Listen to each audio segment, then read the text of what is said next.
Olá pessoal, sejam bem-vindos a mais uma aula de Geometria Analítica e Álgebra Linear. Agradeço a compreensão de vocês, ontem a gente não conseguiu fazer infelizmente a nossa aula ao vivo, né? Acabei tendo uns problemas de horário, espero que vocês compreendam, mas estou gravando agora já na manhã seguinte, espero que vocês tenham tempo então de assistir até quinta-feira da semana que vem, daí a gente consegue continuar com a matéria.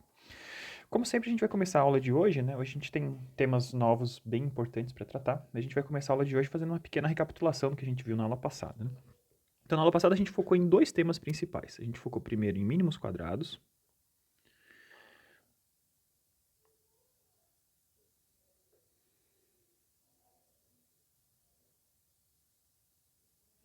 E, em seguida, em bases ortonormais, né?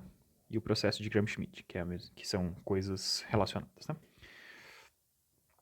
Então, à primeira vista, né, são coisas que não têm tanta relação assim, mas eu espero que na aula passada tenha ficado claro que elas não são coisas desconectadas.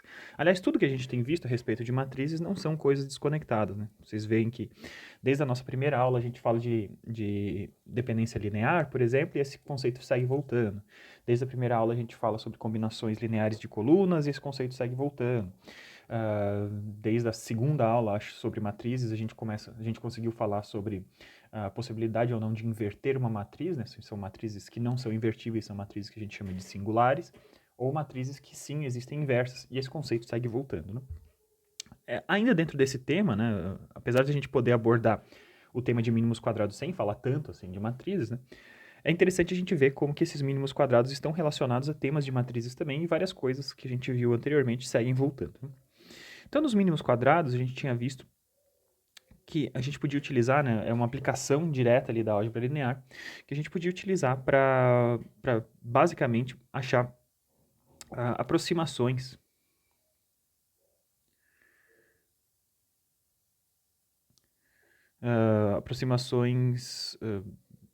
para um conjunto de dados, vamos chamar assim, tá? Então, isso é uma aplicação muito clássica, né, muito útil, né, em aplicações de engenharia, por exemplo, tá?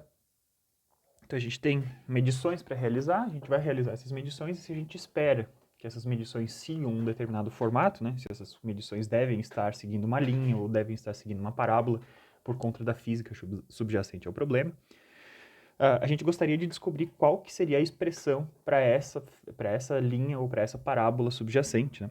Só que como a gente tem incertezas nas medições, a gente sempre tem um errinho associado às medições, a gente tem que os nossos dados eles não vão estar todos eles perfeitamente sobre uma linha.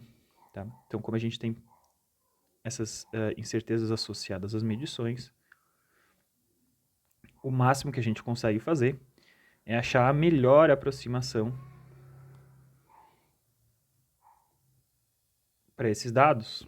E a melhor aproximação é aquela que está associada com o menor erro possível. E esse menor erro possível, então ele faz o link com o tema da aula da semana anterior. Tá? Então a gente tinha falado isso no dia 1º de julho a respeito de mínimos quadrados, na semana anterior, deve ter sido dia 24, 25, sei lá, de junho, a gente tinha falado a respeito de erros, né? E a gente tinha entendido erros, né? Quando a gente tem, por exemplo, um subespaço vetorial, representado aqui por esse plano, né? E a gente tem um vetor que está fora desse plano. Quando a gente faz uma projeção desse vetor sobre o subespaço vetorial, a gente acha o vetor mais próximo possível a esse vetor dentro do subespaço vetorial. E isso é uma projeção quando a gente minimiza esse outro vetorzinho aqui, esse vetor de erro. Então, o vetor de erro, né, a diferença entre esses dois caras, ele vai ser mínimo quando a gente está a 90 graus, quando esse erro está a 90 graus da projeção. Tá? Então, esses três caras formam um triângulo retângulo, né? A gente já tinha visto extensamente, e essa é a menor possibilidade de erro que a gente pode ter para essa projeção. Tá?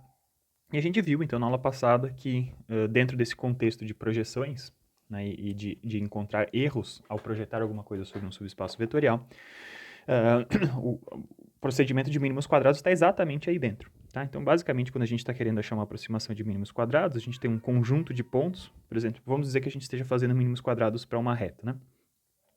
Então, eu tenho várias medições entre x e y, né? Então eu vou ter um valor para x, um valor para y, outro valor para x, outro valor para y, outro valor para x, um valor para y, outro valor para x e outro valor para y, por exemplo. Então, eu tenho uma tabela de pontos que pode ter tantos pontos quanto eu deseje. E se eu espero que esses caras estejam sobre uma linha, né? Basicamente, para cada um desses pontos, a gente poderia procurar uma expressão, né? Uma expressão geral de uma reta seria a expressão que relaciona y e x da seguinte forma. Tá? Então, eu tenho um coeficiente linear c e um coeficiente angular d. A inclinação dessa reta é determinada por esse coeficiente d. E o ponto onde essa reta corta o eixo y, ele está determinado por esse valor c. Tá? Então, se para cada um desses pontos eu buscaria alguma coisa como essa, né, a gente pode escrever equações. Né? Se esse primeiro ponto estivesse sobre uma reta, a equação desse ponto seria a seguinte: 2 vezes c mais d vezes 0 estaria sobre essa reta. A gente não sabe quanto valem c e d. Né? Para esse segundo ponto estar nessa mesma reta, eu também teria essa segunda equação. E aqui a gente já começa logo a observar como a gente tem incertezas de medição, né? Por esse problema fictício que eu estou inventando aqui, eu tenho duas medições de y que valem exatamente a mesma coisa para dois valores diferentes de x. Tá? Então a gente continua montando isso, né? Então a gente vai ter 2,5 igual a c mais d vezes 1, 3,1 igual a c mais d vezes 2, por exemplo. E agora eu tenho um sistema de equações. E é típico desse sistema de equações que ele tem essa característica aqui, que a gente tenha duas incógnitas, né? As coisas que eu desconheço são c e d. O que eu quero descobrir são os coeficientes dessa melhor reta possível. E para achar essas duas incógnitas, eu vou ter mais do que duas equações. Eu vou ter 4 equações, 5, 10, 20 equações. E por isso que existe uma grande probabilidade de a gente não achar uma reta que seja perfeita, que inclua todos esses pontos. Sempre que a gente tem mais equações do que incógnitas, a gente está restringindo mais do que o, entre aspas, normal, entre aspas, né? Bem entre aspas aí, desculpa, o nosso problema, tá? Então, de uma forma matricial, né, uma coisa que a gente já está acostumado, a gente pode montar esse nosso problema da seguinte forma. A gente pode pensar nesse problema como uma matriz A, que multiplica o vetor das incógnitas C e D, e isso vai ser igual a uma matriz B, que tem os lados opostos da equação, tá? Então, A, deixa eu botar aqui embaixo, né? A vezes x igual a B, e aí a gente retornou totalmente ao nosso padrão aí dessa disciplina, né? Quem que são essas colunas de A, né? As colunas de A, primeiro, são os números que multiplicam C, quando a gente tem uma reta, são todos eles números 1. E a coluna 2 são todos os números, todas as medições de x que a gente fez. Então, os números que multiplicam D nessas equações. Então, a gente tem 0, 0,5, 1 e 2 nesse meu exemplo aqui. E o lado oposto, o vetor de B, são os resultados que a gente obteve também em medições, né? Então, 2, 2, 2,5 e 3,1, por exemplo. Né? Então, a gente vai tentar encontrar uma solução para esse sistema. Só que esse sistema, como eu falei para vocês, ele não vai ter uma solução exata, na verdade. A gente vai precisar fazer uma projeção, vai resolver esse sistema através de projeções. E resolver o sistema através de projeções, a gente recai nesse nosso contexto que a gente tinha visto antes, de encontrar o erro que é perpendicular ao resto, né? Como a gente já tinha visto na aula de erros, né, de projeções, se esse sistema aqui não tem solução, a gente converte esse outro sistema num outro sistema, no qual a gente trabalha com a seguinte configuração. A gente pré-multiplica os dois lados dessa equação ax igual a b pela matriz A transposta. Tá? Então, eu tenho A transposto vezes x vai ser igual a A transposto vezes B. Ao fazer isso, A transposto vezes A, obrigatoriamente, sempre que a gente faz A transposto vezes A, isso resulta numa matriz simétrica. Tá? E esse problema, sim, ele vai nos dar o resultado. Né? O que a gente encontra com esse problema vai ser o x projetado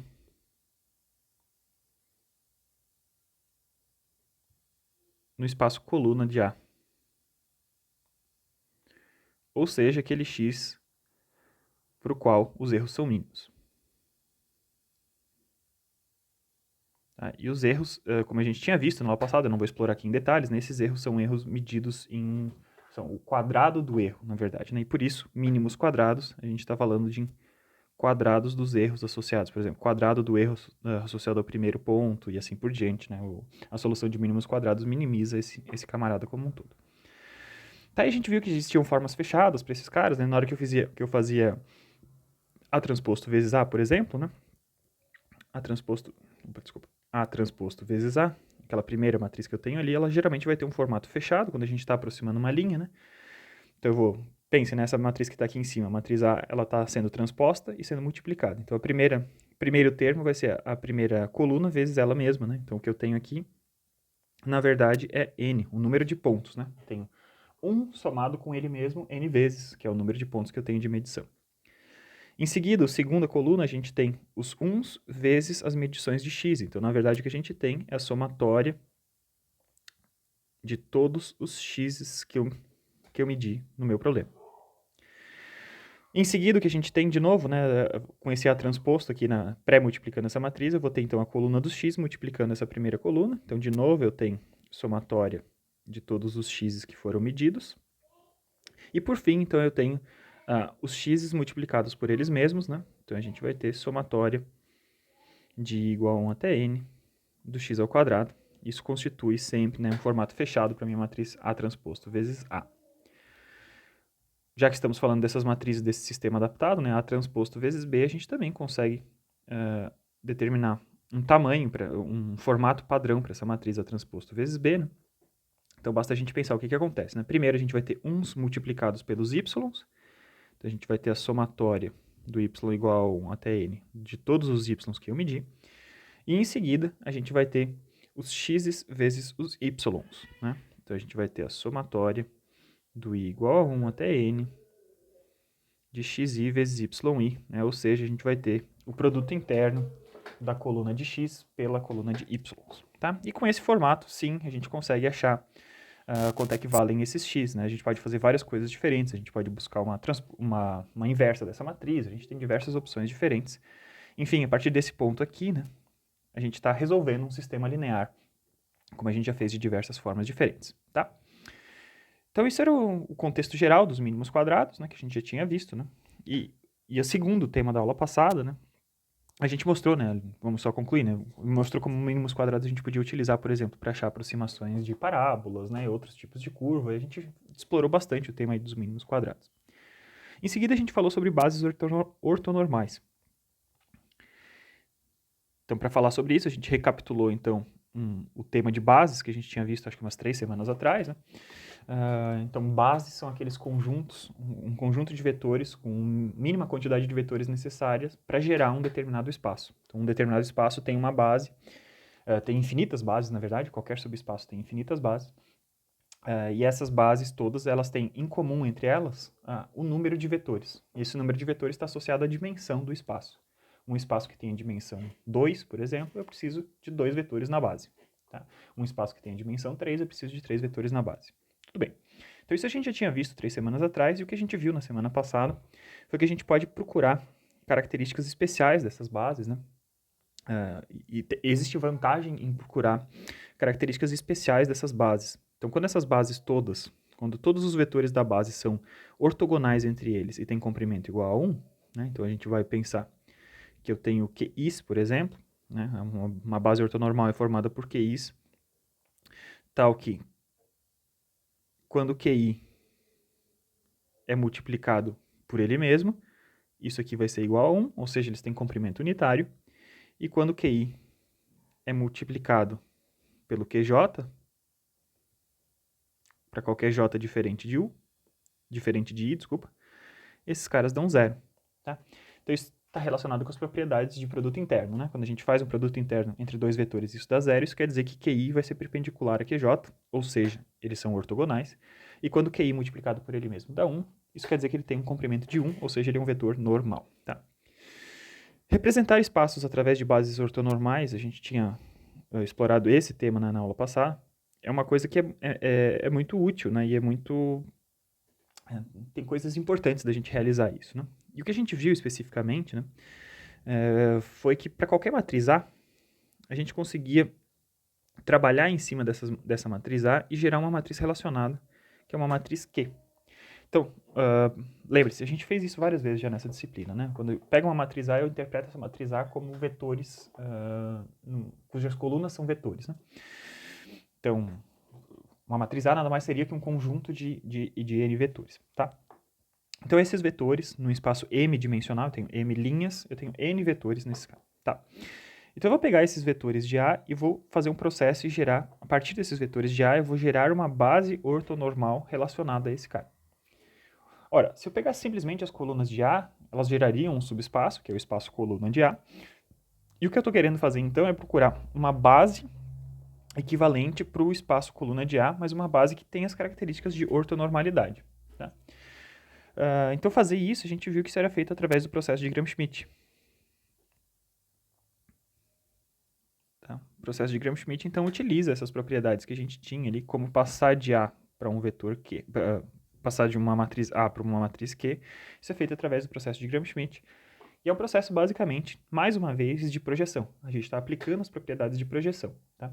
Então, o que a gente faz? Se eu tenho vetores da matriz A, por exemplo, tá? Tem um vetorzinho, vamos chamar de A1, A2 e A3. Tá? Digamos que essas eram as 3 colunas de A. Então, para fazer o processo de Gram-Schmidt, a gente vai pegar uma primeira direção, vamos chamar de A1 aqui, grandão, tá? Ela vai se manter a mesma direção. Para a segunda direção, a gente vai fazer o quê? A gente vai projetar, né? Deixa eu mudar de cor aqui, né? A gente vai projetar o segundo vetor na direção do primeiro, tá? Digamos que aqui a gente tenha 90 graus, tá? E a gente vai pegar, então, essa direção perpendicular, tá? Então, esse vetorzinho aqui, ele vai ser o vetor erro associado à projeção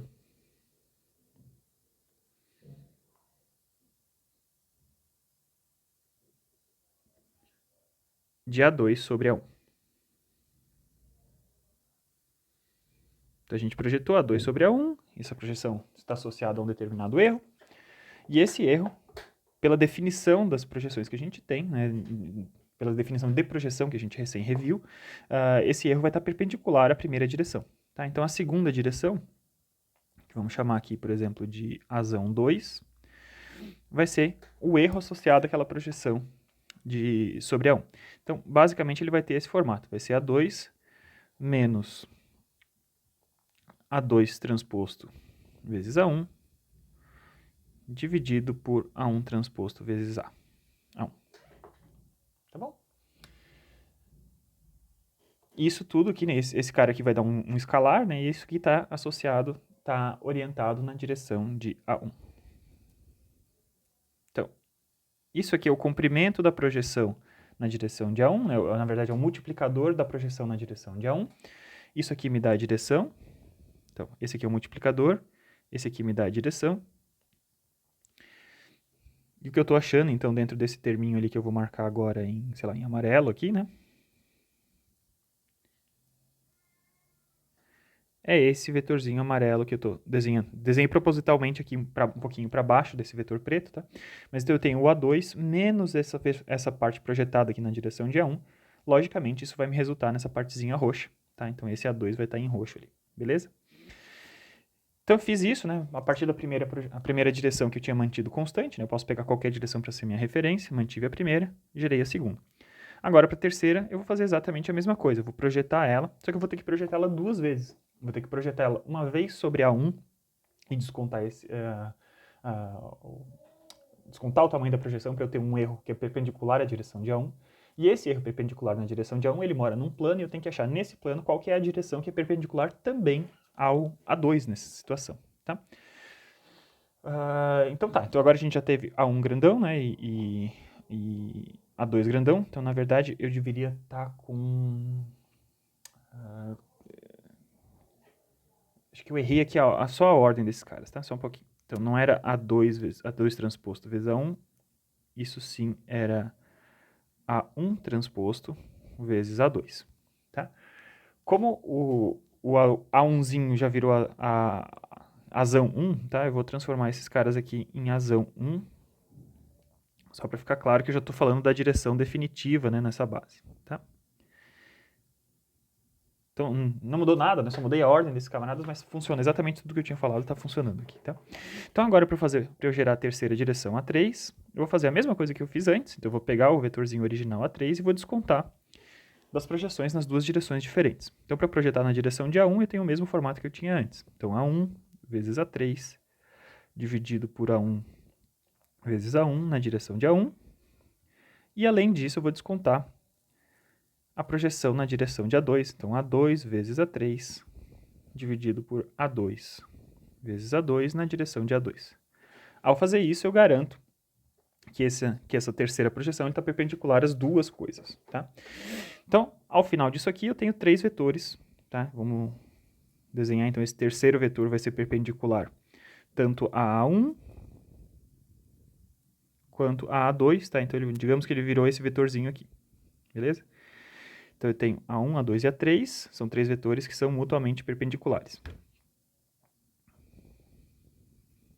puxar um pouquinho para baixo aqui para ficar melhor de enxergar. Qual que era a cor do outro? Era um amarelinho, né? O A1 manteve-se na mesma direção que a gente tinha. E, finalmente, o A3 ou o A2 está ali. E todos eles fazem 90 graus uns com os outros, cada um num plano diferente, tá? Então, por enquanto, eu tenho bases ortogonais. E agora me falta transformar ela em bases ortonormais, tá? Então, eu tenho 90 graus aqui, 90 graus aqui e 90 graus aqui. E para transformar em bases ortonormais, basta eu dividir cada um deles pelo comprimento deles mesmos, né? Se qualquer vetor que você divida pelo seu comprimento, ele vai dar, então, um vetor unitário. Então, quem que é o vetorzinho Q1? Vai ser o vetor A1 dividido pelo comprimento de A1. O vetorzinho Q2 vai ser o vetor A2 dividido pelo comprimento de A2. E o vetor Q3 vai ser o vetor A3 dividido pelo comprimento de A3. Então, a partir da matriz A, eu gerei uma matriz Q. Qual que é a vantagem da matriz Q? Qualquer matriz que tenha vetores ortonormais nas suas colunas, ela tem algumas propriedades importantes, tá? Uma matriz que tenha vetores ortonormais nas suas colunas, a gente vai chamar de matriz ortogonal. A gente viu isso na aula passada, tá? Uma matriz ortogonal, não ortonormal, tá? Uma matriz ortogonal, ela tem colunas ortonormais. Então, uma matriz que tenha esses quezinhos nas suas colunas vai ser uma matriz ortogonal. E uma matriz como essa, então, ela tem a seguinte propriedade. Por conta das propriedades dos vetores Q1, Q2 e Q3 serem mutuamente perpendiculares e cada um deles ser um vetor unitário, né? Na hora que a gente pega uma matriz como essa, o que eu estou fazendo ao fazer esse produto entre as duas matrizes é o seguinte. Eu vou ter uma primeira linha Q1, né? Digamos que eu esteja tratando aqui com 3 colunas, tá? Mas isso se estende para qualquer número de colunas. Então, eu estou fazendo esse tipo de multiplicação. Tá? Ao fazer isso, né, o primeiro termo desse produto, dessa matriz, vai ser Q1 vezes Q1. Como esses dois caras têm comprimento de 1, esse cara vale 1. Q1 vezes Q2, os dois são perpendiculares, isso dá 0. Q1 vezes Q3 dá 0. Q2 vezes Q1 dá 0. Q2 vezes Q2 dá 1. Q2 vezes Q3 dá 0. Q3 vezes Q1 dá 0. Q3 vezes Q2 dá 0. E Q3 vezes Q3 dá 1. Ou seja, Q transposto vezes Q sempre vai dar a minha matriz identidade. Ou seja, né, isso só acontece quando eu tenho, então, que Q transposto vai ser igual à matriz inversa. Tá? Então, eu chegar em matrizes nesse formato, né, transformar uma matriz A numa matriz Q, é uma coisa que é vantajosa porque eu não gasto nada de dinheiro de computacional, né, de custos computacionais para achar a matriz inversa, basta eu fazer a matriz transposta. Né? Eu gastei energia para gerar essa matriz ortonormal, mas a partir do momento que eu tenho essa matriz ortonormal, a gente passa a ter, então, a inversa igual a transposta. Isso é uma propriedade sensacional que nos ajuda absurdamente na hora de resolver sistemas. Né? Então, lembre-se que eu estava falando aqui em cima, né, fazendo o link com os mínimos quadrados que a gente estava vendo anteriormente. Né? Então, para achar mínimos quadrados, a gente tinha que resolver esse sisteminha aqui, que eu estou botando dentro da caixa. Então, A transposto A vezes x é igual a transposto vezes b. Se no lugar de A, se antes de eu começar a resolver meu sistema, eu tivesse transformado esse sistema em um sistema com bases ortonormais, né, eu teria que transposto vezes A igual a x é igual a transposto vezes b. Isso quer dizer, então, né, isso era uma coisa que eu tinha prometido lá no finalzinho da aula passada, que a gente ia fazer um link, então, entre essas duas coisas, né, quando a gente tinha visto temas de mínimos quadrados e temas de bases ortonormais, né, qual que seria a relação entre esses dois caras? Né? Quando eu tenho, então, se a minha matriz de mínimos quadrados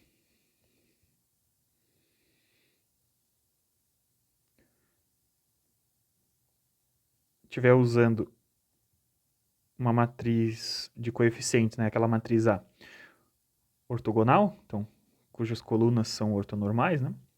Então, eu fiz esse pré-processamento das matrizes. A partir do momento que eu tenho essa matriz ortogonal, eu passo a ter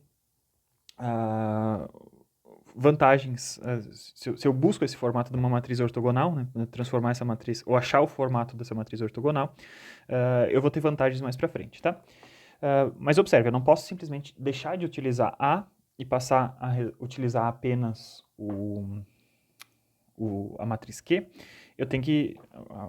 A matriz de coeficientes original é a matriz A, mas dentro dessa matriz A a gente vai achar uma matriz Q, tá? Isso vai estar associado com um teminha ali que eu deveria ter falado um pouquinho antes de falar dos mínimos quadrados disso, né? A gente tinha falado de um outro tipo de fatoração de matrizes. Então, qualquer matriz, ela pode ser fatorada, qualquer matriz A, ela vai ser fatorada da seguinte forma, tá? Então, eu tenho uma matriz A, associada a ela eu tenho uma matriz Q, que foi encontrada dessa forma, né? A gente ortonormalizou as colunas de A, e essas duas matrizes elas estão relacionadas através de uma matriz R, tá? Então, basicamente, essa matriz A, Q e R tem a seguinte forma, a gente tem as colunas A1, A2, A3, como a gente tinha chamado anteriormente. Isso vai estar associado àquela matriz Q1, Q2 e Q3, como a gente recém descreveu. E para a gente retornar da matriz Q3 para a matriz A, se a gente reobservar as operações, como a gente fez na aula passada, né, a gente tem uma matriz que é uma matriz triangular, tá? Que ela só tem termos para cima de uma das diagonais, tá? E ela tem o seguinte formato, é Q1 transposto vezes A1, Q1 transposto vezes A2, Q1 transposto vezes A3, e assim por diante. Aqui eu tenho Q2 transposto vezes A2, Q2 transposto vezes A3 e Q3 transposto vezes A3. Então, essa aqui é uma matriz Q. Matriz R, desculpa, né? Então, a nossa matriz A que a gente já tinha visto, a matriz Q que a gente já tinha visto, ela está associada a uma matriz R, que é uma matriz triangular, tá? Muito bem, muito bem, muito bem. Então, o que está acontecendo aqui, né? Quando a gente tem um sistema de mínimos quadrados, por exemplo, né? O que a gente estava querendo resolver, agora sim falando de mínimos quadrados, tá? Nosso sistema que a gente gostaria de resolver era A transposto vezes A vezes X é igual a A transposto vezes B. Certo? Então, quando a gente faz A transposto vezes A, observe o seguinte, né? Se A é igual a QR, A transposto vezes A vai ser igual a seguinte matriz. Eu tenho QR transposto vezes QR. Quando a gente tem o transposto de um produto de matrizes, a gente transpõe todo mundo invertendo a ordem. Então, vai ser R transposto vezes Q vezes R. Pelas propriedades de matrizes ortogonais, isso aqui vai ser igual a identidade. Certo? Beleza? Então, A transposto vezes A vai ser simplesmente igual a R transposto vezes R. Beleza? Olhando para o outro lado da matriz, agora, dessa equação, eu tenho A transposto vezes B. E a gente vai ter, então, A transposto. Lembre-se, eu tenho essa mesma lógica que eu tenho que fazer, inverter as duas coisas e inverter a ordem. Então, eu tenho R transposto vezes Q transposto vezes B. Certo? Muito bem. E agora o que a gente pode fazer é o seguinte. Só me faltou ver uma relação bem clara para o que é R transposto.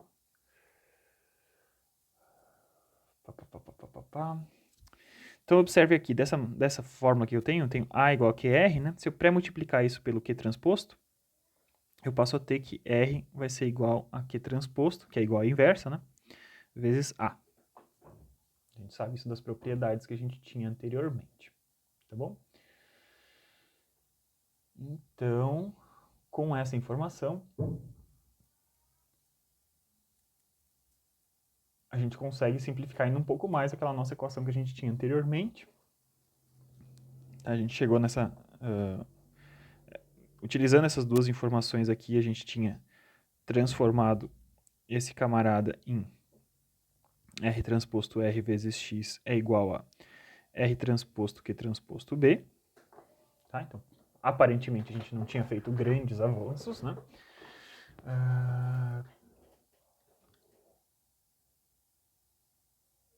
E agora, então, a gente consegue simplificar isso ainda mais, que era o que a gente gostaria de fazer, tá?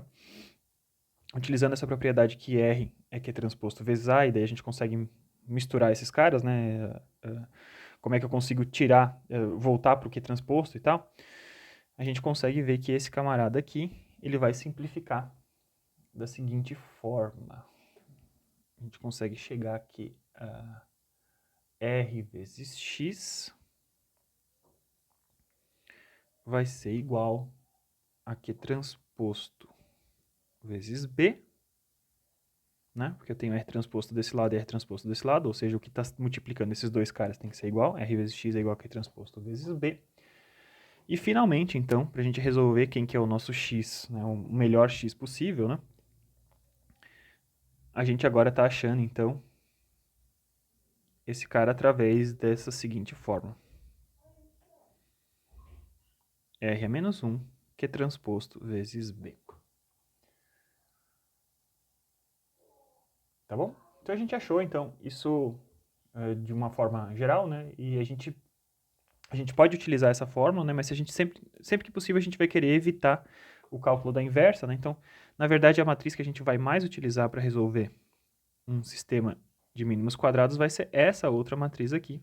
Porque nessa matriz aqui, observe que esse R, como a gente tem recém viu aqui em cima, ele é um R triangular. Então eu tenho apenas zeros abaixo das diagonais, né? E sempre que eu tenho uma matriz nesse formato, a gente consegue aplicar a retrosubstituição. Então, com retrosubstituição, resolvo esse sistema de baixo para cima, né? Eu consigo resolver todos esses x, né? O último x ali, o x3, ele vai ser resolvido diretamente, porque eu tenho um número que multiplica x3 que vai ser igual a um número do outro lado. Sei quanto é que é o valor de x3, transporto isso para a equação de cima, acho o valor de x2, transporto esses dois para a primeira equação, acho o valor de x1. Então, através dessa equação aqui, a gente consegue achar a resolução para o nosso sistema, tá bom? Então, isso é uma vantagem bacana, né? Da gente pensar nessas matrizes ortonormais e isso faz o link entre essas duas pontes, né? Essa era a meia horinha de aula que ficou me faltando na semana passada pra gente fazer o link entre esses caras. Na verdade, seria menos do que meia hora, porque hoje eu precisei fazer toda a revisão até chegar nesse ponto, tá? Então, só deixando bem anotado aqui, né? Calcular a inversa pode custar tempo computacional.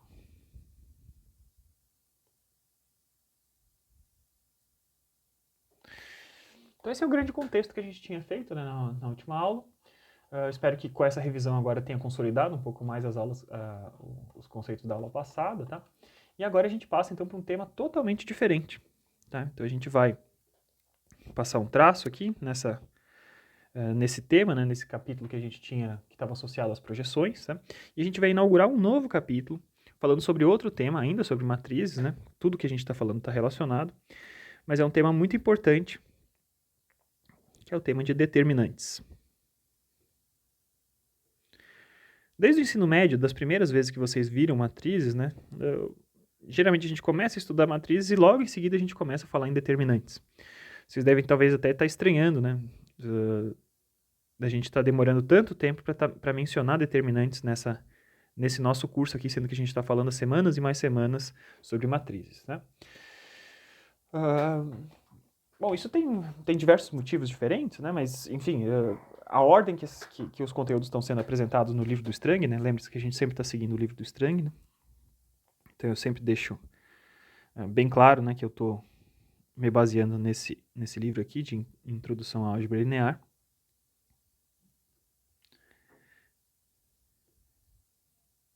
E a gente vai falar então do capítulo 5, que é o capítulo de determinantes. Então tem vários motivos para o Strang ter escolhido a ordem que ele escolheu das coisas, né? Espero que vocês estejam percebendo, existe uma construção de conhecimento, né, gradual. A gente pensa primeiro em vetores e depois, a partir de vetores, surgem matrizes e surgem diversas propriedades das matrizes mais naturalmente, né? E ao longo do caminho a gente não tinha precisado falar de determinantes ainda, mas para a gente falar de mais propriedades das matrizes, a gente vai começar a precisar falar de determinantes, tá?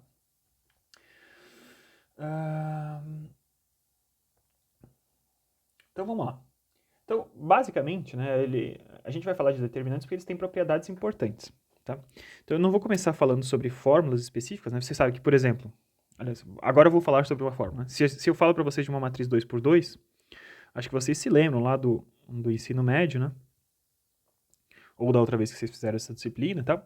Que uma matriz 2x2, ela tinha, a essa matriz 2x2 era associado um número, né? Então digamos que eu tinha essa matriz que tinha as seguintes componentes, A, B, C e D. E a essa matriz a gente associava um número que a gente chamava de determinante de A, ou simplesmente A entre essas barrinhas retas, né? Que seria a mesma coisa que eu botar essas barrinhas retas ao redor dessa matriz, tá? Tudo isso aqui é equivalente para a gente chamar de determinante. E esse determinante, seja qual for a nomenclatura, o símbolo que a gente escolha para ele, né? Ele vai ter determinante AD menos C, ou menos BC, né? Então vocês sabem disso, né? Vocês memorizaram, né? Mas por que a gente... Né? Tudo bem, a gente sabe disso, mas como é que a gente utiliza isso, né? Então, mais importante do que a gente saber fórmulas para determinantes é a gente entender, primeiro, né, as propriedades dos determinantes.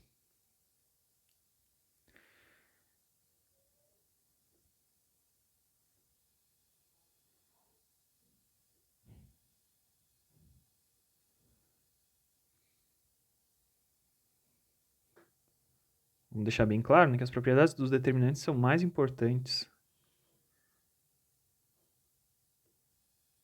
do que as fórmulas específicas.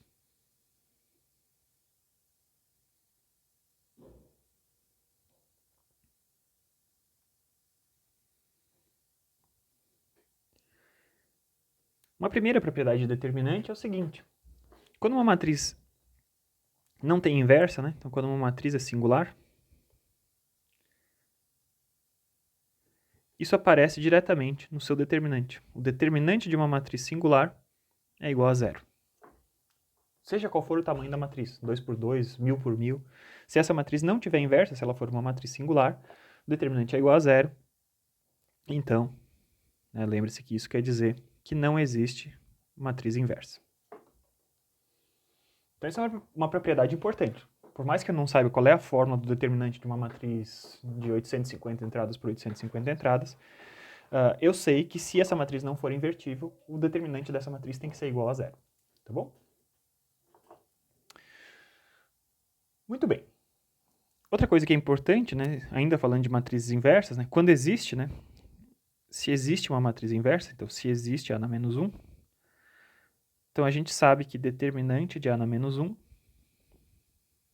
vai ser igual a 1 sobre o determinante de A.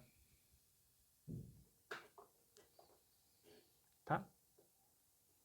E daí decorre diretamente a propriedade de cima, né? Se o determinante de uma matriz é zero, na hora que eu fosse tentar achar a matriz inversa, o determinante ia ser 1 sobre zero, que era algo que não era definido, né? Então é impossível a gente manter essas duas propriedades juntas. Tá? Muito bem. A gente tem formas de achar determinantes também, tá? Então a gente vai falar sobre isso mais extensamente, né? Como sempre, nos capítulos do Strang ele começa citando pontos importantes e depois ele começa a se aprofundar, né? Então a gente vai chegar nesse conhecimento mais em detalhes mais para frente, tá? Mas existe uma conexão, né? Desde já é bom vocês saberem que existe uma conexão entre determinante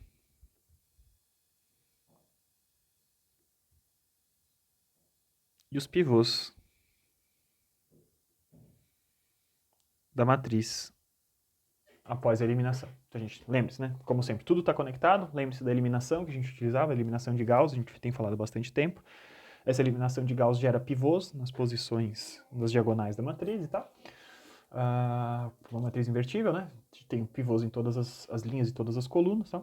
E esses pivôs eles estão relacionados aos determinantes. Tá?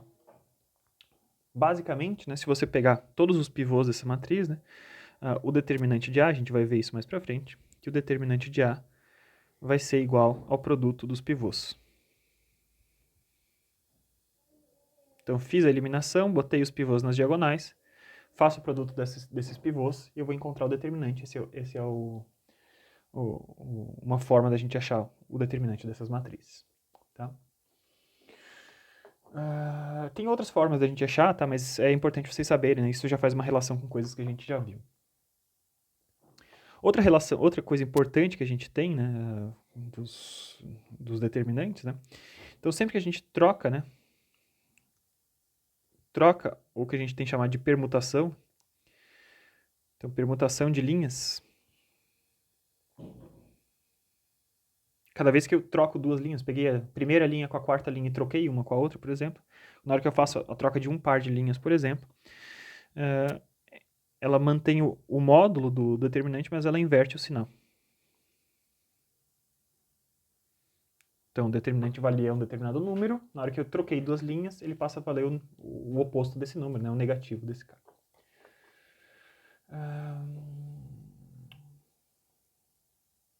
Beleza. Então vamos falar agora, sim, formalizar um pouco mais os determinantes. Né? Tudo isso que eu estou falando é verdade, tá? Mas para a gente chegar nisso, é melhor a gente formalizar as propriedades dos determinantes, tá? E a gente vai fazer isso a partir de agora, então, tá? As principais propriedades que definem... O que a gente vai tentar fazer é o seguinte, a gente vai definir propriedades para o determinante e a gente vai tentar achar essas formas de calcular o determinante para uma matriz de qualquer tamanho. E a gente vai ver as aplicações dos determinantes logo em seguida também. Então, as principais propriedades dos determinantes são as seguintes.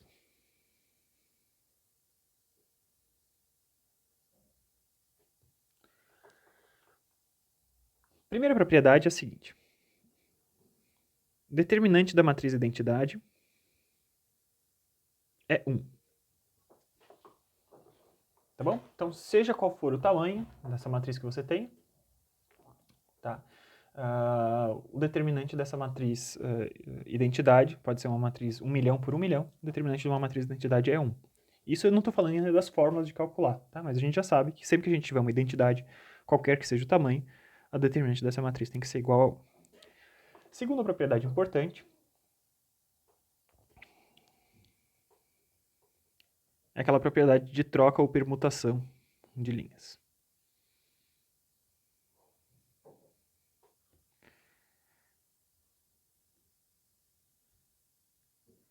Troca ou permutação de linhas, inverte o sinal.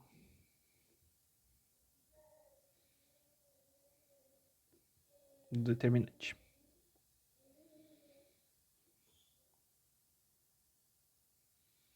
Essa é uma segunda propriedade importante. Tá? Então, cada vez que eu troco um par de linhas, eu troco uma vez o sinal. Então, se eu troco duas vezes, né, eu troquei a primeira com a segunda e a terceira com a quarta. Então, troquei a primeira troca que eu fiz, trocou o sinal uma vez. Na hora que eu fiz a segunda troca de linhas, trocou o sinal outra vez. Então, uma matriz que tem, sei lá, linhas 1, 2, 3, 4, e eu troquei para 2, 1, 4, 3, são duas trocas de linhas que estão associadas, ela vai ter o determinante exatamente igual uma da outra. Tá? Muito bem.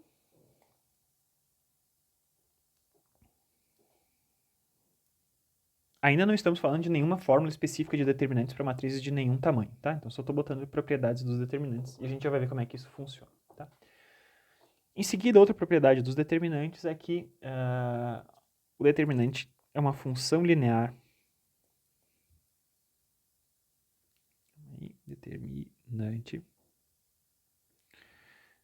é uma função linear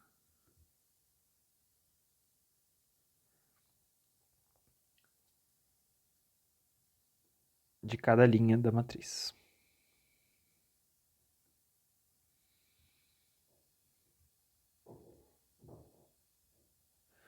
O que isso quer dizer? Então, se eu tenho uma determinada matriz, vamos chutar aqui uma matriz, de novo, né, uma matriz quadrada 2x2, ABCD,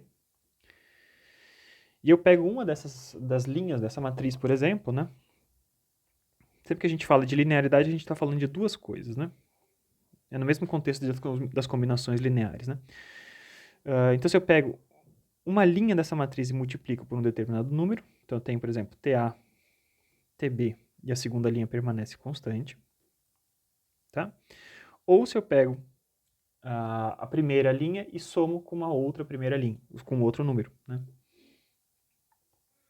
Então, eu tenho com outra primeira linha de outra matriz. Então, A mais a linha e B mais B linha.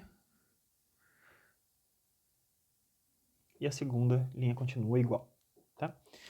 Então, observe, o que aconteceu nesse primeiro cara? Multiplicação da linha por escalar.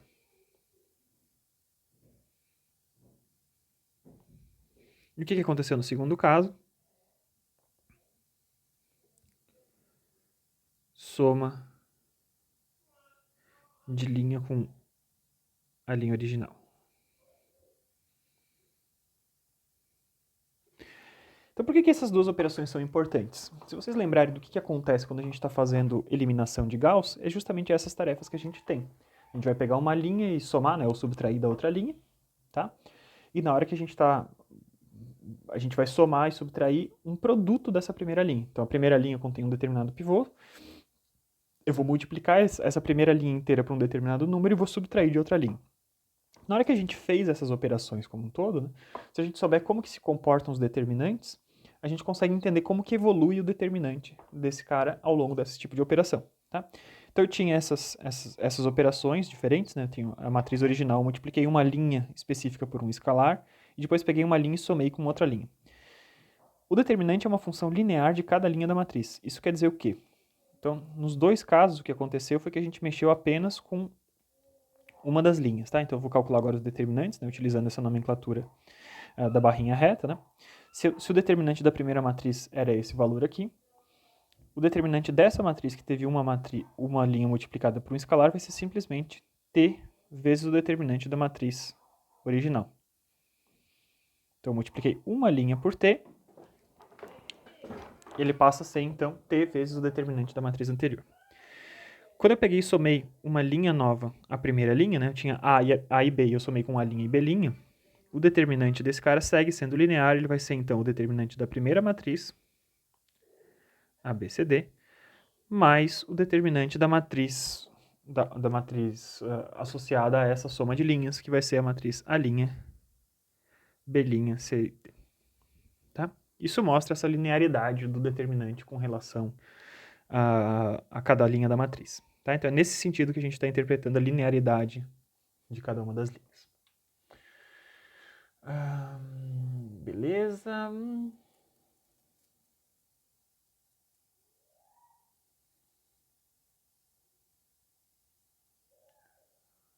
Vamos ver agora.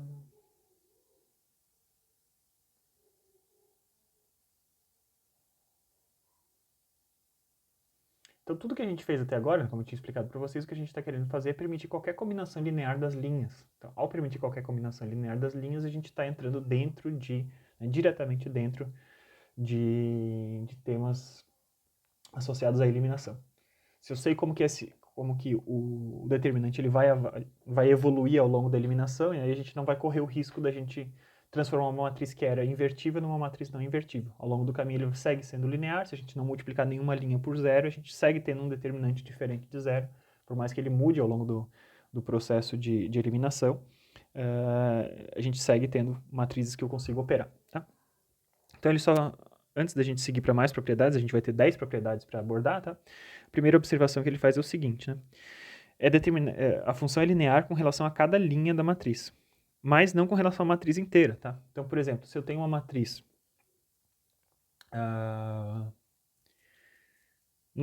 primeira regra nos diz que determinante da matriz identidade é igual a 1. Se eu tenho determinante da matriz duas vezes a identidade, quanto é que vale isso? Tá? A gente tem que tomar cuidado. Né? Isso aqui não quer dizer que essa matriz vale 2. Tá?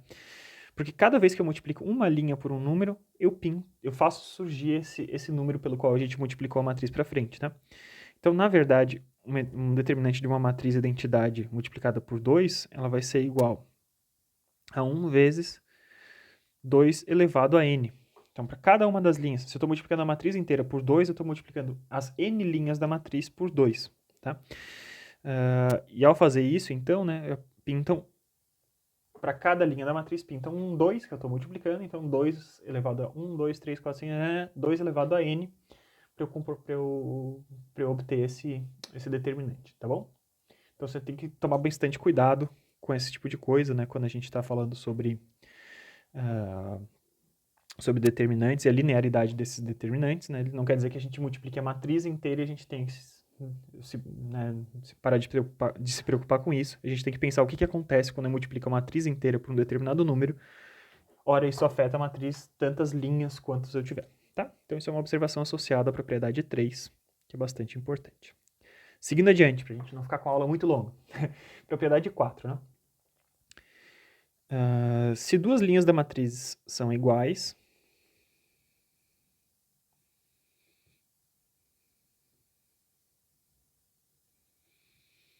então o determinante dessa matriz é igual a zero. Tá bom? E a gente consegue obter, a partir dessa regra 4, todas as regras, as demais regras, elas decorrem das regras anteriores. As principais são as 3 primeiras, tá? Então, as 3 primeiras regras, como a gente viu, são de inversão de sinal de matriz. Deixa eu tentar aqui trancar o zoom, né? Então, inversão do sinal da matriz, do sinal da linha, quando a gente troca a ordem das linhas, o determinante ser uma função linear da matriz, de cada uma das linhas, tá? Então, por que isso decorre da segunda, né? Por exemplo, eu não vou fazer isso para todas, tá? Mas, por exemplo, se cada vez que eu troco as linhas, o determinante tem que trocar de sinal, eu tenho duas linhas que são iguais, né? Então, se eu troco as duas linhas que são iguais, a matriz seguiu sendo ela mesma, mas ela tem que trocar de sinal, tá?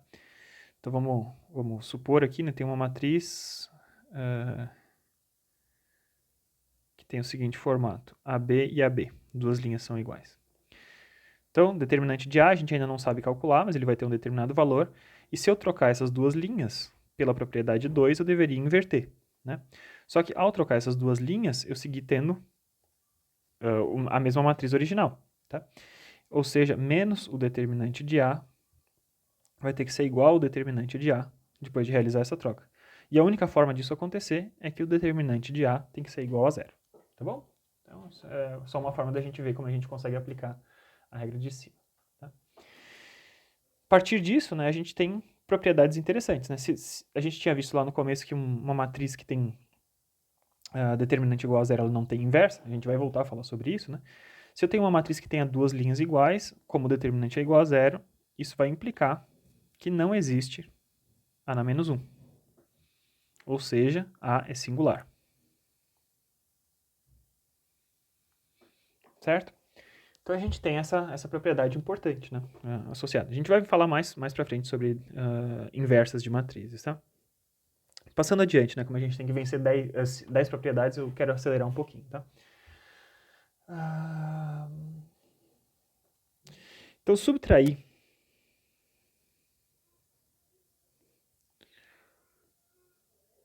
um múltiplo de uma linha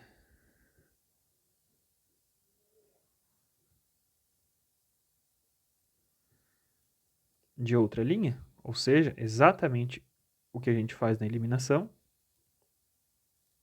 Tá, vou deixar aqui, ó, na eliminação de Gauss, tá? Eu subtrair um múltiplo de uma linha de uma outra linha não altera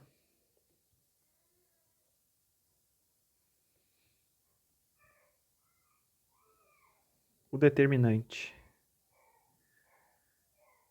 da matriz. Tá? Então, basicamente o que a gente está dizendo é que é o seguinte, se eu tenho uma matriz como essa, eu tenho AB, e agora eu pego da segunda linha, eu tenho C menos um múltiplo de A e D menos esse mesmo múltiplo de B, então eu peguei um múltiplo, né, multipliquei a primeira linha por L e subtraí ela da segunda. Essa propriedade nos diz que o determinante segue sendo exatamente o mesmo. Então, ao longo do meu processo de eliminação, sempre que eu faço esse tipo de coisa sem inversão de linhas, né, o que eu estou fazendo, eu estou mantendo exatamente o mesmo procedimento, o mesmo determinante das matrizes ao longo do processo de eliminação sem troca de linha. De onde que vem isso, né? A gente pode pegar a propriedade de linearidade, né, das coisas. Então, a gente... lembre-se que sempre que a gente tem... Por ser uma função linear da segunda linha, né? Então, a gente pode escrever aqui por linearidade.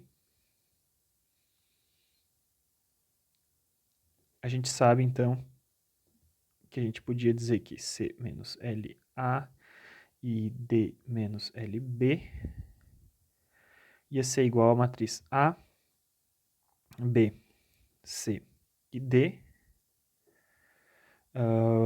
mais ou menos, né? Tanto faz. Vamos deixar mais aqui só para não nos confundirmos, né?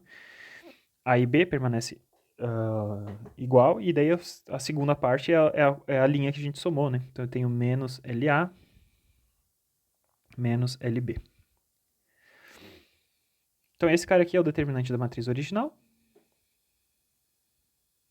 E a gente tem que ver pelas propriedades quanto que vale esse determinante aqui. Então se eu tenho AB, LA, LB, isso aqui a gente viu pela segunda propriedade lá, que isso aqui era igual a menos L vezes o determinante de A, B, A, B. Eu botei o fator que estava multiplicando a segunda linha ali para frente. Só que eu tenho duas linhas iguais, ou seja, esse cara aqui vai ser igual a zero. Ou seja, o determinante dessa matriz aqui, AB e C menos LA, D menos LB, vai ter que ser igual ao determinante de A, porque esse determinantezinho aqui vai ser igual a zero. Tá? Então, sempre que eu estou fazendo a eliminação, estou passando de A até U, pela eliminação de Gauss. Lembre-se que U é aquela matriz triangular superior, tá? Então, por eliminação de Gauss, eu estou fazendo isso aqui.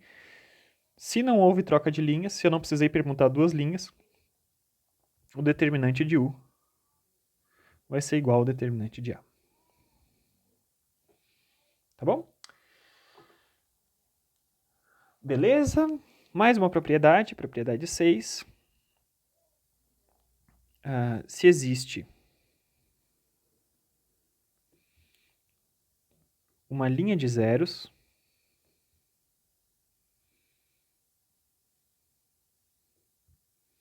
na matriz, o determinante dessa matriz é zero também. Tá bom?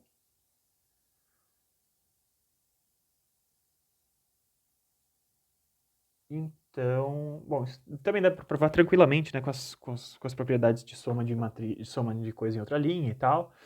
Né? Eu deixo para vocês testarem, mas basicamente sempre que a gente chegar numa matriz, né, por eliminação, tô trabalhando a matriz, por eliminação eu cheguei numa matriz que tinha uma linha igual a zero, a gente sabe que o determinante dessa matriz obrigatoriamente vai ter que ser zero. Propriedade 7.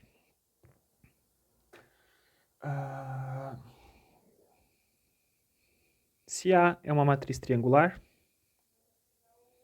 ou seja, se abaixo da linha da diagonal principal só tenho zeros, ou acima da diagonal principal só tenho zeros, ou os dois, né? Se eu só tenho termos na diagonal, tá? Então, o determinante de A vai ser igual ao produto dos termos nas diagonais. E só mesmo. E só isso mesmo, tá?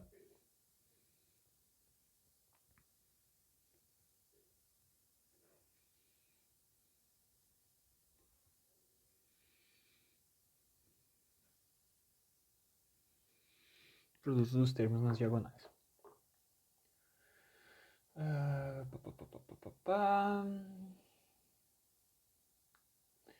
Então, mais uma vez a gente consegue chegar nisso utilizando as outras regras, né? É um pouquinho mais complicado a gente provar isso através das outras regras, mas é perfeitamente possível, né? Então, sempre que a gente tem essa propriedade aqui, na eliminação de Gauss, passando de A até U, eu mantive o mesmo determinante, né? Se eu pego uma matriz qualquer e aplico as normas de eliminação até a gente chegar numa matriz triangular, a gente consegue continuar aplicando essas regras da eliminação para eliminar os termos acima dos pivôs também, coisa que a gente já fez outras vezes, né? E eliminar os termos acima dos pivôs representa a gente ter então apenas termos nas diagonais, tá? Então eu vou ter zeros para baixo da diagonal e para cima da diagonal, utilizando as normas de eliminação, eu não vou ter mudado o determinante dessa matriz, tá? E com essa matriz diagonal, então, a gente consegue, então, utilizar outras propriedades a partir da propriedade da linearidade com cada uma das matrizes, né? Com cada uma das linhas. Eu consigo transformar uma matriz que é perfeitamente diagonal em produtos de um númerozinho vezes alguma coisa que vai cada vez mais se assemelhando a uma matriz identidade. Tá? Então, a gente vai associar as regras 5 e a regra 1, basicamente, e com isso a gente consegue provar que o determinante vai ser simplesmente o produto dos termos das diagonais. Tá? Regra 8 dos determinantes, a gente ainda não viu como é que calculam os determinantes, mas eles vão respeitar todas essas regras. Tá? Então, agora sim, a respeito do determinante de matrizes singulares. Tá? Então, isso também é uma regra. Então, se A é uma matriz singular,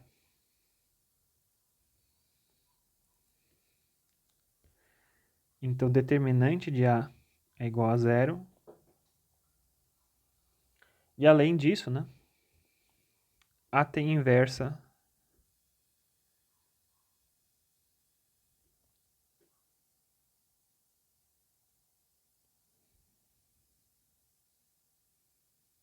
quando seu determinante é diferente de zero.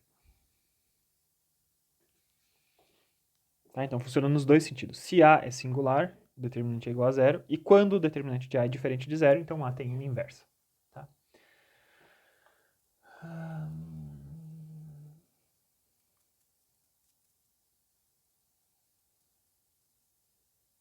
Muito bem, muito bom.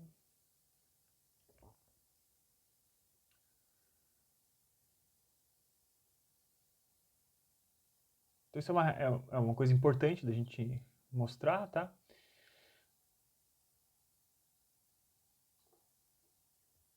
Quando a gente está fazendo a eliminação, né, como é que a gente percebia que A era singular? Se A é singular, durante a eliminação,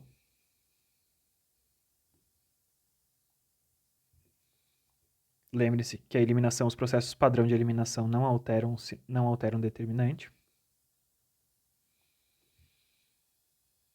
Pela regra 5, né? A gente tinha visto. Então, durante a eliminação, algo que não altera o determinante da matriz pela regra 5, a gente vai ver se uma matriz é singular, vai fazer aparecer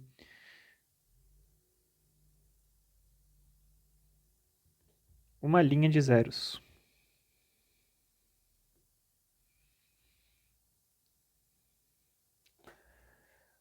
E quando aparece, então, uma linha de zeros, a gente sabe que o determinante é igual a zero. E a gente sabe, então, se ela era singular, durante a eliminação aparece uma linha de zeros, e quando aparece uma linha de zeros, aparece o determinante igual a zero, então essas duas coisas estão relacionadas. Quando o determinante é igual a zero, ela não é invertível, ela vai ser uma matriz singular e vice-versa. Tá? Quando existe inversa, então quando tem inversa, qual que é a propriedade de uma matriz durante a eliminação que tem inversa? Então, durante a eliminação,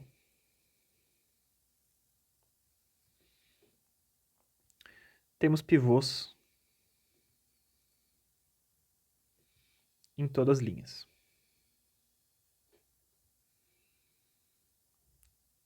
E colunas, né? Então, durante a eliminação, você tem pivôs em todas as linhas e colunas, né? A gente consegue continuar aplicando a eliminação até eliminar tudo que tem para a parte de cima para a parte de baixo. Né? Então, ter inversa quer dizer que eu tenho pivô em todas as linhas e colunas. Tá? E ter pivôs em todas as linhas e colunas quer dizer que nenhum dos pivôs tem pivôs diferentes de zero em todas as linhas e colunas. E, portanto, a gente tinha visto uma regra que o determinante dessa matriz A vai ser igual, então, ao produto desses pivôs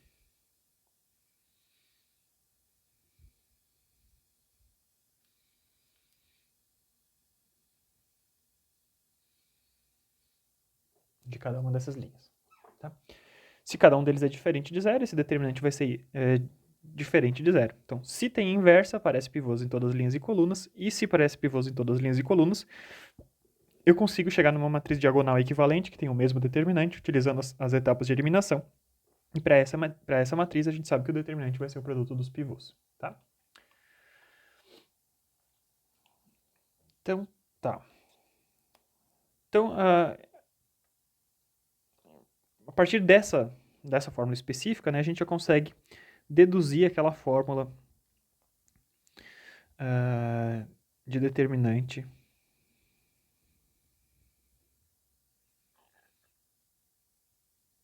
de uma matriz 2 por 2. Perceba, eu não estou partindo da fórmula original, eu estou dizendo, se essas propriedades todas são verdadeiras, a partir de agora, a partir dos conhecimentos que a gente já acumulou, a gente consegue definir quanto que vale o determinante de uma matriz 2 por 2. Então, eu tenho uma matriz A, B, C, D. Fazendo os processos de eliminação, né, a gente não altera o determinante. Então, esse determinante dessa matriz ABCD, ele vai ser igual ao determinante da matriz seguinte. Então, se A é diferente de zero, ele está na posição do pivô, eu vou pegar o quê? Eu quero eliminar o valor de C que está ali embaixo, né? Então, para eu eliminar o valor de C, eu vou pegar o quê? Vou pegar a primeira linha e vou multiplicar por C dividido por A, né? Sempre é isso, né? É o número que está ali na posição que eu quero eliminar, dividido pelo pivô, C dividido por A, isso vai ser o multiplicador. Eu vou pegar, então, a segunda linha menos C dividido por A vezes a primeira linha. Isso vai deixar um zero nessa posição e vai deixar, então, 1D menos C dividido por A vezes B. Então, isso aqui é uma etapa de eliminação que a gente fez tantas vezes quanto a gente tinha visto anteriormente, tá? Beleza? Então, agora, eu posso continuar e posso ver, né, uma matriz triangular como essa, né? A gente tinha visto que para as matrizes triangulares, o determinante dessa matriz é simplesmente o produto dos caras que estão nas posições de pivô. Por quê? Porque eu poderia pegar e continuar eliminando ali para cima, e daí no final ia sobrar alguma coisa que era apenas as diagonais dessas matrizes, tá? Mas tem uma matriz diagonal já, né? É uma matriz triangular já. Com essa matriz triangular, eu sei que eu só preciso multiplicar os caras que estão nas posições de pivô, então o determinante vai ser A vezes esse camaradinho aqui. E com isso a gente chega na forma que vocês já conheciam há muito tempo, mas não sabiam de onde vinha, de AD, a diagonal descendo para a direita, menos BC, a diagonal descendo para a esquerda, tá? Isso decorreu apenas dessa propriedade, percebam, né? Eu não estou começando, eu não supus que essa fórmula era conhecida. Eu peguei a propriedade de que se existe, utilizando os procedimentos de eliminação, eu não altero o determinante de uma matriz. Fazendo isso, a gente chega na conclusão, utilizando as propriedades anteriores, que a fórmula de um determinante de uma matriz 2 por 2 só pode ser isso aqui, tá?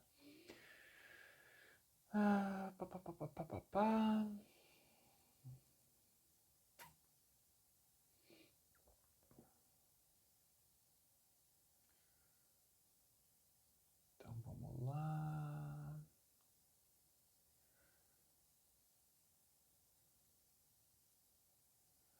Quando a gente tiver troca de linhas, né, a gente tem que lembrar sempre que cada vez que a gente troca a linha, a gente troca o sinal, tá? Então eu estou falando simplesmente dos processos de eliminação sem trocas de linhas, tá? Só para a gente deixar bem claro isso. Mais uma propriedade, estamos chegando ao fim dessa primeira parte aqui da apresentação sobre determinantes, tá?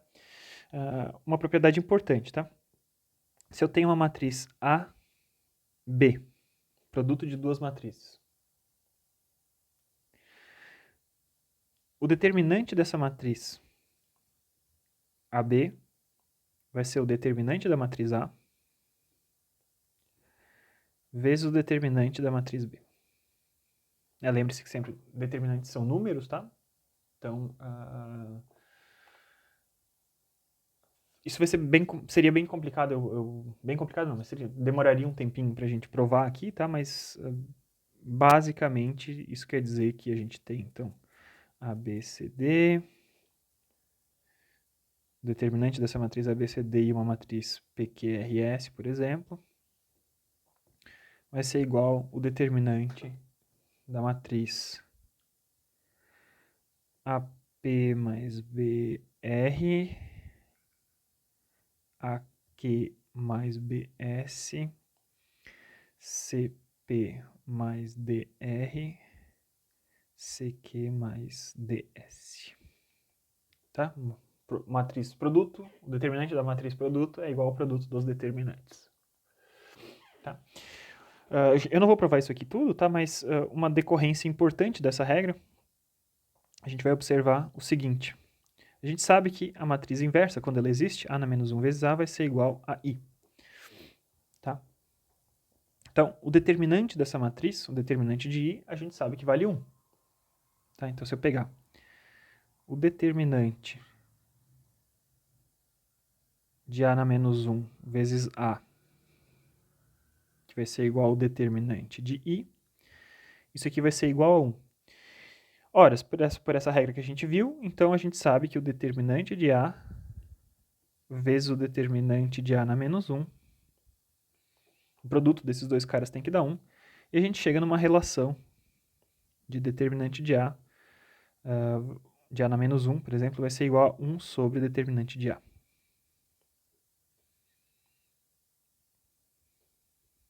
Isso é uma decorrência dessa regra, que eu não provei aqui, tá? Mas existem formas da gente provar utilizando só as outras propriedades.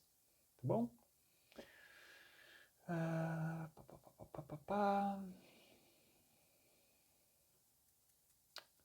Muito bem, acho que a gente não precisa se demorar mais tanto nisso, né? Tem outra propriedade importante, né?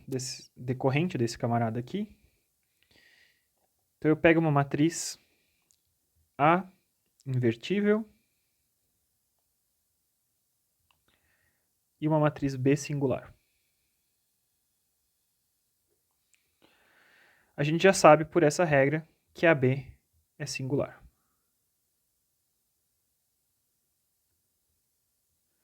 Por quê? Determinante de AB, utilizando a outra nomenclatura aqui, vai ter que ser igual ao determinante de A vezes o determinante de B. Determinante de A, como ela é invertível, vai ser diferente de zero. Determinante de B, como ela é singular, vai ser igual a zero. Então, o determinante de AB vai ser um número diferente de zero vezes um número igual a zero. Esse cara aqui vai ser igual a zero. Portanto, essa matriz AB vai ter que ser singular também. Tá? Isso é uma decorrência dessa propriedade. Finalmente, a última das 10 propriedades que a gente tem, tá? 10ª propriedade dos determinantes é o seguinte. A matriz transposta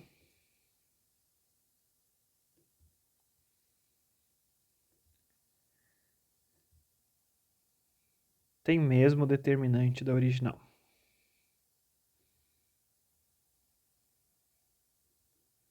Então, a matriz transposta AT tem mesmo determinante da matriz original A. Tá, então, pensando ainda aqui em uma matriz 2 por 2, A, B, C, D, o determinante dessa matriz vai ser igual a C, B, D, que seria a matriz transposta, né? Então, agora que a gente já conhece a forma para 2 por 2, isso vale, mas isso vale para qualquer tamanho de matriz também, tá bom? Muito bem. E decorrências dessa propriedade também é interessante, né? Então, olhando essa propriedade e a propriedade de cima, né? A gente consegue chegar à conclusão que se uma matriz A é singular,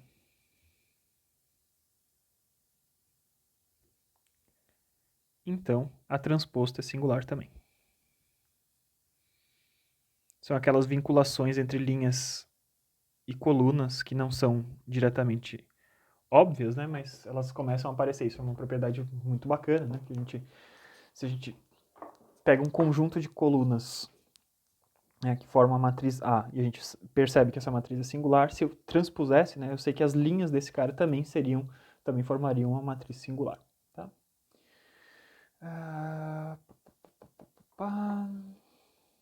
Então tem diversas formas de provar, eu também não vou ficar me demorando provando essa propriedade específica, tá? Mas essa também é uma propriedade importante dos determinantes. Tá? Então vamos recapitular aqui tudo que a gente viu até agora, né? A gente tem determinante da identidade vale 1.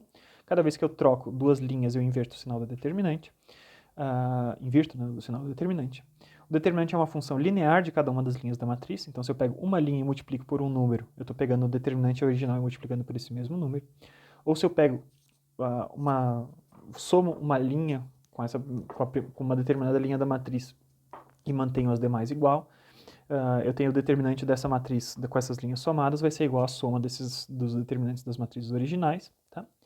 Em seguida, se eu tenho duas linhas iguais na matriz, o determinante só pode ser zero, ou seja, como a gente vai ver mais para baixo, né, quando não existe A na menos 1, A vai ser singular.